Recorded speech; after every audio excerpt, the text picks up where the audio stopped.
ಇದೇ DK ಶಿವಕುಮಾರ್ ಸಿದ್ದರಾಮಯ್ಯ ಕಾಂಗ್ರೆಸ್ಸಿನ ಮುಖಂಡರು ಸೋತವರಿಗೆ ಉಪಮುಖ್ಯಮಂತ್ರಿ ಸ್ಥಾನ ಕೊಟ್ಟರು ಅಂತ ನಿಮ್ಮನ್ನು ಟೀಕೆ ಮಾಡಿದ್ರಲ್ಲ.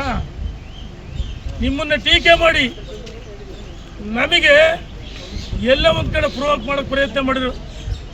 ಸೋತವರಿಗೆ ಉಪಮುಖ್ಯಮಂತ್ರಿ ಸ್ಥಾನ ಕೊಡಿದ್ರೆ ಸರ್ಕಾರ ಬರುವ ಸಂದರ್ಭದಲ್ಲಿ ಭಾಳ ಪ್ರಯತ್ನ ಮಾಡಿರಿ ರೇಣುಕಾಚಾರ್ಯ ಅಂಥವ್ರಿಗೆ ಸ್ಥಾನಮಾನ ಕೊಡ್ತಾರೆ. ನೀವ್ಯಾಕೆ ಸುಮ್ಮನಿದ್ದೀರಿ? ನಮಗೆ ಕೇಳಿದ್ರು. ಈಗ ಯಾವ ಪುರುಷಾರ್ಥಕ್ಕೋಸ್ಕರ ಲಕ್ಷ್ಮಣ ಸವದಿಯವ್ರನ್ನ ಭಾರತೀಯ ಜನತಾ ಪಾರ್ಟಿ ಇಂದ ಕಾಂಗ್ರೆಸ್ ಸೇರ್ಪಡೆ ಮಾಡ್ಕೊಂಡು ಹೊರಟಿದ್ದಿಲ್ಲ. ಲಕ್ಷ್ಮಣ ಸವದಿಯವರು ಯಾರಿಗೂ ಗೊತ್ತಿರಲಿಲ್ಲ ಹೆಸರು. ಅಂಥ ಸಂದರ್ಭದಲ್ಲಿ ಭಾರತೀಯ ಜನತಾ ಪಾರ್ಟಿ 3 ಬಾರಿ ಅವಕಾಶ ಕೊಟ್ಟಲ್ಲ, ಶಾಸಕರಾದಲ್ವಾ. 2010, 11, 12ರಲ್ಲಿ ಸಚಿವರಾದ್ರಿ, 2019ರಲ್ಲಿ ಉಪಮುಖ್ಯಮಂತ್ರಿ ಆದ್ರಿ. ಸೋತವ್ರಿಗೆ MLC ಸ್ಥಾನ ಕೊಟ್ಟರಲ್ಲ, ಇನ್ನು ಏನು ಕೊಡೋದು? ಬಹುಶಃ ಇಂಥವ್ರನ್ನ ಇಂಥವ್ರಿಂದ ಪಕ್ಷ ಹಾಳಾಗುತ್ತೆ. ಪಕ್ಷ ಹಾಳಾಗಲ್ಲ. ನೀವು ಏನಾದರೂ ನೀರಾವರಿಗೆ ಹೆಚ್ಚಿನ ಹಣ ಕೊಡಬೇಕಂತ ಹೇಳಿದಿರಿ.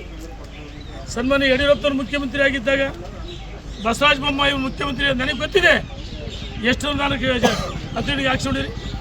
ಹಗಲು ಕನಸು ಕಾಣಬೇಡ್ರಿ, ಕಾಂಗ್ರೆಸ್ ರಾಜ್ಯದಲ್ಲಿ ಅಧಿಕಾರಕ್ಕೆ ಬರುತ್ತೆ ಅಂತೇಳಿ. ಈ ರಾಜ್ಯದಲ್ಲಿ ಸೂರ್ಯ ಚಂದ್ರ ಎಷ್ಟು ಸತ್ಯನೋ ಭಾರತೀಯ ಜನತಾ ಪಾರ್ಟಿ ಅಧಿಕಾರಕ್ಕೆ ಬಂದೇ ಬರುತ್ತೆ. ಯಾವುದೇ ನಿಮ್ಮ ಷರತ್ತುಗಳು ಫಲ ಕೊಡಲ್ಲ. ಕಾಂಗ್ರೆಸ್ ಹೀನಾಯು ಸೋಲುತ್ತೆ, ನಾವು ಗೆದ್ದೇ ಗೆಲ್ತೀವಿ. ಅಥಣಿಯಲ್ಲಿ ಈ ಹಿಂದೆ 2008 ಸೋಲನ್ನು ಕಂಡಿದ್ದು ಹೀನಾಯವಾಗಿ. ಈಗ ಮತ್ತೊಮ್ಮೆ ಆ ಕ್ಷೇತ್ರದ ಮತದಾರರು ಭಾಳ ಪ್ರಜ್ಞಾವಂತರು. ನೀವೇನು ಅಥಣಿಯಲ್ಲಿ ಗೆದ್ದುಬಿಡ್ತೀವಿ, ಅನುದಾನ ಕೊಡ್ರಿ ಸರ್ಕಾರ, ಎಲ್ರಿ ಬರುತ್ತೆ ನೀವು ಹಗಲುಗನಸು ಕಾಣ್ತಿದ್ದೀರಿ. ಕಾಂಗ್ರೆಸ್ ಅಧಿಕಾರಕ್ಕೆ ಬರಲ್ಲ, ಭಾರತೀಯ ಜನತಾ ಪಾರ್ಟಿ ಅಧಿಕಾರಕ್ಕೆ ಬಂದೇ ಬರುತ್ತೆ. ಮತ್ತೆ ನಿಮ್ಮನ್ನು ಒಂದ್ಸಲ ಆತ್ಮಾವಲೋಕನ ಮಾಡಿಕೊಳ್ರಿ. ನಾವು ಗೆದ್ದವರಿಗೆ ನಮಗೆ ಸಚಿವ ಸ್ಥಾನ ಕೊಡಲಿಲ್ಲ ವರಿಷ್ಠರು. ಆದರೆ ನಾವು ಬಂಡೆ ಹೇಳ್ಬೇಕಾಯ್ತು. ನಮಗೆ ಅನ್ಯಾಯ ಆಯ್ತು, ನಮಗೆ ಮೋಸ ಆಯ್ತು. ಹಂಗಾರ ಇವರು ಆಲ್ರೆಡಿ ಶ್ರೀನಿವಾಸ ಶೆಟ್ಟರು ಎಷ್ಟು ಬಾರಿ ಗೆದ್ದಿದ್ರು? 5 ಬಾರಿ 6 ಬಾರಿ ಗೆದ್ದಂಥವ್ರಿಗೆ ಸಚಿವ ಸ್ಥಾನ ಸಿಗಲಿಲ್ಲ. ಸೋತವ್ರಿಗೆ ಕೊಟ್ರಲ್ಲ. ಇದೇ ನಿಮ್ಮ ಪಕ್ಷ ನಿಷ್ಠೆ. ಕಾಂಗ್ರೆಸ್ಸಿನ ಮುಖಂಡ ಎಲ್ಲ ಭ್ರಮಲೋಕ್ತಲ್ಲಂದರೆ ಲಕ್ಷ್ಮಣ ಸವದಿ ಬಂದ್ಬಿಟ್ರೆ ಕಾಂಗ್ರೆಸ್ ಭಾಳ ದೊಡ್ಡ ಹಂತದಲ್ಲಿ ಗೆಲ್ಲುತ್ತೆ ಅಂತೇಳಿ ಸ್ವತಃ ಅಥಣಿಯಲ್ಲಿ ಸೋತಂಥವ್ರು ನೀವು ಮನ್ನಣೆ ರತ್ನಗಂಬಳಿ ಸ್ವಾಗತ ಮಾಡ್ಕೊಂತೀರಿ. ಭಾರತೀಯ ಜನತಾ ಪಾರ್ಟಿ ಅಧಿಕಾರಕ್ಕೆ ಬಂದೇ ಬರುತ್ತೆ. ಲಕ್ಷ್ಮಣ ಸವದಿ ಒಬ್ಬ ಪಕ್ಷದ್ರೋಹಿ, ಬೆನ್ನಿಗೆ ಚಾಕು ಆಗ್ತಕ್ಕಂಥ ವಿಶ್ವಾಸದ್ರೋಹಿ. ಅನುದಾನವನ್ನು ಸಾಕಷ್ಟು ಇದ್ದಾರೆ, ಇನ್ನು ಏನು ಅನುದಾನ ಕೊಡಬೇಕು? ಎಲ್ಲ ಸ್ಥಾನಮಾನ ಕೊಟ್ಟಿದೆ.